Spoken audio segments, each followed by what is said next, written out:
मेरे गांव में एक खटिया है जिसे लोग कितनी भी बार हटा दें, रोज सुबह वो फिर उसी नीम के पेड़ के नीचे मिलती है। उस रात अगर मैं उस रास्ते से ना जाता तो शायद मुझे भी यकीन नहीं होता कि एक खाली खटिया भी इंसान को इतना डरा सकती है।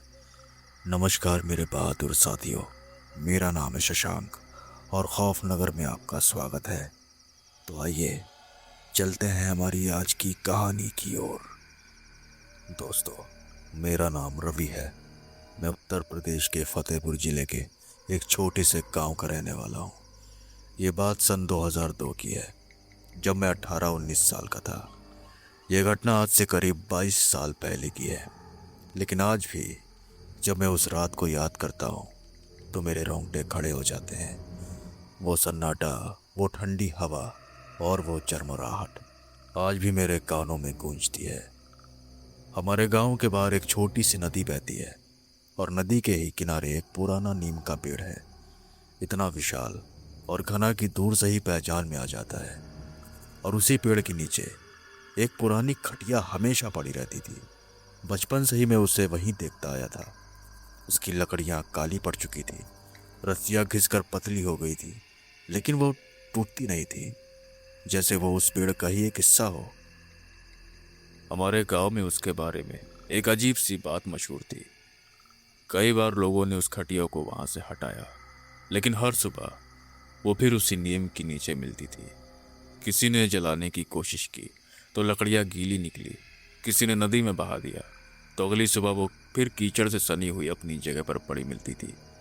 गांव के बुजुर्ग कहते थे कि रात में वहां कोई सोता है, लेकिन आज तक किसी ने उसे नहीं देखा कि वो कौन है। मैं बचपन में इन बातों को सिर्फ अंधविश्वास समझकर हंस देता था। मुझे लगता था लोग बच्चों को डराने के लिए ऐसी बातें गढ़ लेते हैं। मैं स्कूल में पढ़ता था, साइकिल वाला आधुनिक लड़का था। भूत प्रेत में मेरा यकीन नहीं था, लेकिन उस एक रात के बाद मैं कभी उस रास्ते से अंधेरे में नहीं गया। दरअसल उस दिन मैं अपने मामा के गांव गया हुआ था। उनके बड़े बेटे के बच्चे का नामकरण संस्कार था। खूब धूमधाम रही, ढोलक बजी, गीत गाए गए और देर रात तक भोज चलता रहा। और तभी बातों के दौर में किसी ने उस खटिया का जिक्र छेड़ दिया। एक बुजुर्ग बोले, अरे वो खटिया आज भी है क्या वहां? मैंने हंसते हुए कहा, हाँ चाचा, वहीं पर ही पड़ी है। उन्होंने फिर गमछे से अपना पसीना पोंछते हुए कहा, बेटा उसे हल्के में मत लेना। और फिर उन्होंने मुझे एक कहानी सुनाई। कहते हैं उस गांव में एक किसान रहता था, बुधई, बड़ा सीधा साधा आदमी। उसके पास खेत तो बहुत थे, लेकिन ना बैल थे, ना मजदूर और ना घर में कोई अपना। बीवी पहले ही बस चली गई थी और औलाद भी नहीं थी कोई। वो अकेला हर रात उसी खटिया पर नीम के पेड़ के नीचे सोता था और खेतों की रखवाली करता था। गर्मी हो, सर्दी हो या बारिश, वो खटिया ही उसकी दुनिया थी। पर एक रात बुधई कहीं गायब हो गया। सुबह लोग आए तो खटिया वहीं थी, उसके चप्पल वहीं थे, कंबल वहीं थी, लेकिन बुधई नहीं था। एक दिन बीता, 2 दिन बीते, वो नहीं लौटा। नदी में ढूंढा, जंगल में ढूंढा, पुलिस को बताया, कोई सुराग नहीं, जैसे धरती ने निगल लिया हो उसे। उसके बाद से वो खटिया अजीब हो गई। जो भी उसे हटाता, अगली सुबह वो वापस अपनी जगह पर होती। जो भी रात में उस जगह के पास गया, उसे दूर से किसी की परछाई उस खटिये में लेटी दिखाई देती, जैसे बुधई अब भी उस पर सो रहा हो। बुजुर्ग की ये बात सुनकर मैंने मन ही मन कहा, पुरानी कहानी है बस। लेकिन तभी घड़ी पर मेरी नजर पड़ी। रात के 10 बज चुके थे, मुझे घर भी लौटना था। तो जब मैं वहां से निकला, रात के 10:30 बज चुके थे। सर्दियां थी, आसमान पर घने बादल, न चांद न तारे, चारों तरफ घना अंधेरा और काटती हुई ठंडी हवा। गांव की सड़कें सूनी पड़ी थी, हर कोई रजाई में दुबका हुआ था। रास्ता वही था जो नदी के किनारे से होकर जाता था। उस रास्ते से रात में जाने से मुझे वैसे भी थोड़ा डर लगता था, और उस दिन वो कहानी भी ताज़ा थी। लेकिन दूसरे रास्ते से जाने में 1 घंटा और लगता। मैंने सोचा, क्या होगा, जल्दी से निकल लूंगा। मेरी एटलस साइकिल की लालटेन बस 2-4 कदम आगे तक रोशनी देती थी। चेन की आवाज़, पैंडल की आवाज़, सब कुछ उस सन्नाटे में बहुत साफ सुनाई दे रहा था। कभी कभी दूर से कुत्ते भौंकते और फिर एकदम चुप हो जाते, जैसे उन्हें भी किसी ने रोक दिया हो। करीब 10 मिनट में मैं उस जगह के पास पहुंच गया। दूर से जैसे ही मैंने वो नीम का पेड़ देखा, वो सारी कहानी एक झटके में दिमाग में घूम गई। फिर मैंने खुद को समझाया, अरे कुछ नहीं होता, भूत वूत सब बकवास है।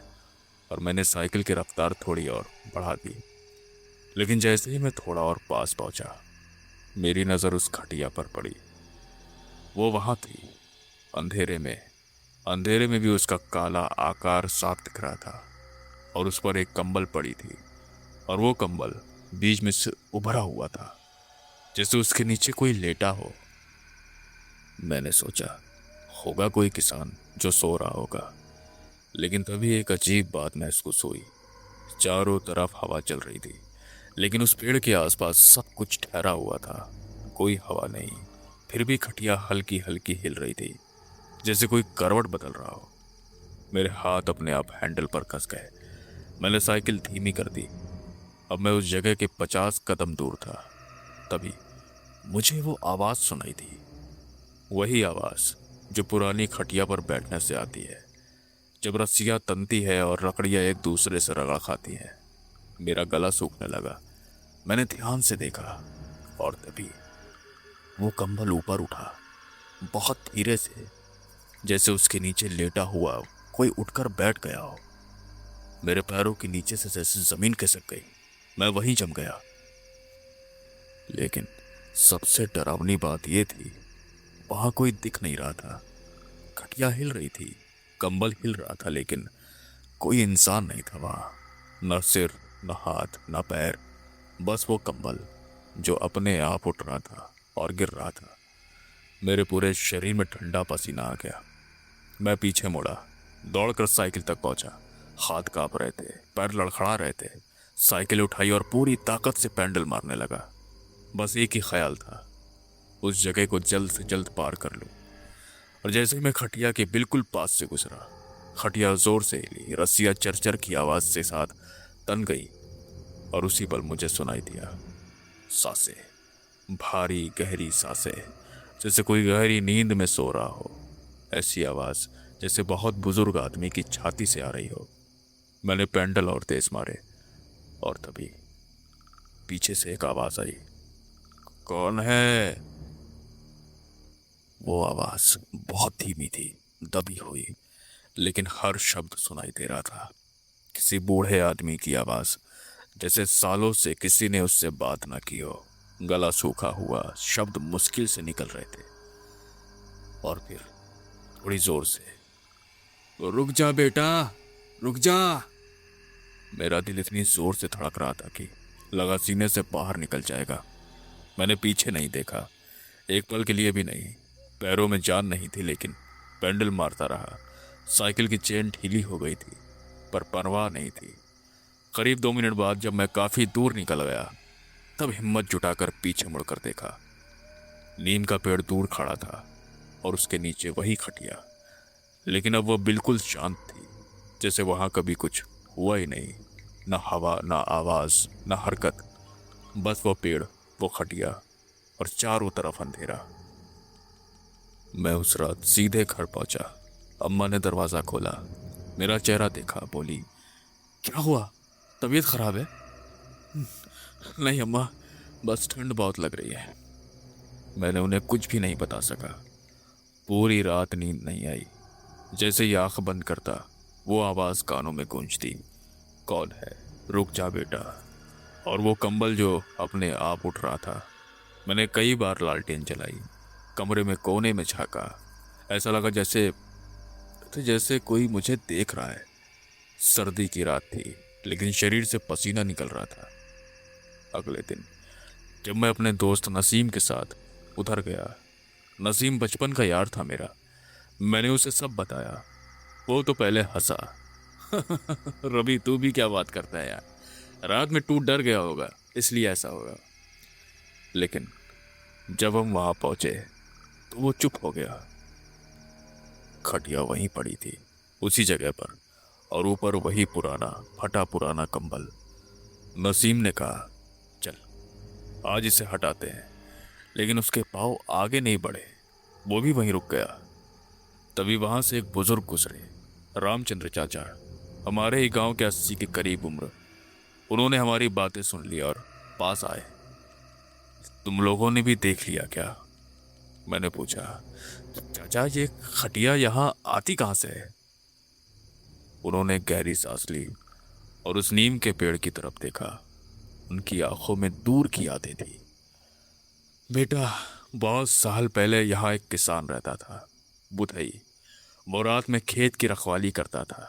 अकेला आदमी था, न बीवी न बच्चे न कोई अपना। इसी खटिया पर सोता था, सालों सोता रहा।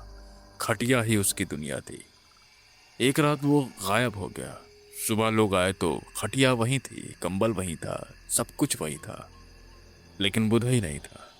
हमने बहुत ढूंढा, नदी में, जंगल में, आसपास के गांवों में, पुलिस को बताया, लेकिन वो कभी नहीं मिला, जैसे धरती में समा गया हो। उसके बाद कई बार लोगों ने खटिया हटाई, नदी में फेंकी, जलाने ले गए, तोड़ भी दी। एक आदमी ने लकड़ियां उठाकर चूल्हे में झोंक दी। लेकिन अगली सुबह यह खटिया फिर इसी नीम के पेड़ के नीचे मिलती थी, पूरी की पूरी, जैसे कभी कुछ हुआ ही नहीं। तो मैंने धीरे से पूछा उनसे, तो उस पर सोता कौन है चाचा? चाचा ने मेरी तरफ देखा और बोले, बुधई। बेटा, बुधई की आत्मा आज भी यहाँ है। वो आदमी जिंदगी भर अकेला रहा, खटिया ही उसकी साथी थी। मरने के बाद भी वो उसे नहीं छोड़ सका। रात में आता है, अपनी खटिया पर लेटता है, करवटें बदलता है और सुबह होने से पहले गायब हो जाता है। नजीम फुसफुसाया, तो वो सच में है चाचा? चाचा बोले, हाँ बेटा, कई रात मैंने खुद उसकी खटिया की चरमराहट सुनी है। कभी कभी उसके रोने की आवाज़ भी आती है। वो रोता है क्योंकि उसे कोई याद नहीं करता। उसके खेत अब दूसरों के पास है, उसका घर गिर गया है, लेकिन वो खटिया अब भी उसका इंतज़ार करती है। उस दिन के बाद मैंने कसम खा ली, उस रास्ते से रात में कभी नहीं जाऊंगा। आज सालों बीत गए, मैं बड़ा हुआ, शहर चला गया, नौकरी करने लगा, लेकिन जब भी गांव आता उस रास्ते से दिन में ही जाता। सन 2010 में एक बार गांव गया तो पता चला कि सरकार ने नया पुल बना दिया है। पुराना रास्ता बंद हो गया था। मैंने सोचा शायद अब वो खटिया भी नहीं होगी, समय के साथ सब बदल गया होगा। लेकिन एक दिन दोपहर को उधर से निकला तो नीम का पेड़ आज भी वही था, उतना ही विशाल, उतना ही घना, और उसके नीचे वही पुरानी खटिया, अब और भी पुरानी हो गई। लकड़ियाँ और काली पड़ गई थी, रस्सियाँ लगभग खत्म हो चुकी थी, लेकिन वो भी आज भी वही थी। एक छोटा लड़का पास से गुजरा और बोला, भैया, उस खटिया के पास मत जाइए, रात में उस पर कोई सोता है, लोग कहते हैं वो भूत है। मैं मुस्कुराया, लेकिन उस मुस्कान के पीछे कुछ और था। कितने साल बीत गए, लेकिन कहानी वही है। नई पीढ़ी भी वही सुन रही है जो हम सुनते थे। बुधई की आत्मा आज भी उस खटिया पर सोती है, सालों से अकेले। मैंने आखिरी बार उस खटिया की तरफ देखा और वहां से चला दिया, पीछे मुड़कर नहीं देखा। तो दोस्तों, आज की कहानी में बस इतना ही। अगर आपको ये कहानी पसंद आई हो तो इस वीडियो को लाइक और चैनल को सब्सक्राइब ज़रूर करें, और आपकी राय कमेंट में हमें ज़रूर दें। तो मिलते हैं आपसे अगली कहानी में। तब तक अपना ख्याल रखें और सुरक्षित रहें। नमस्कार।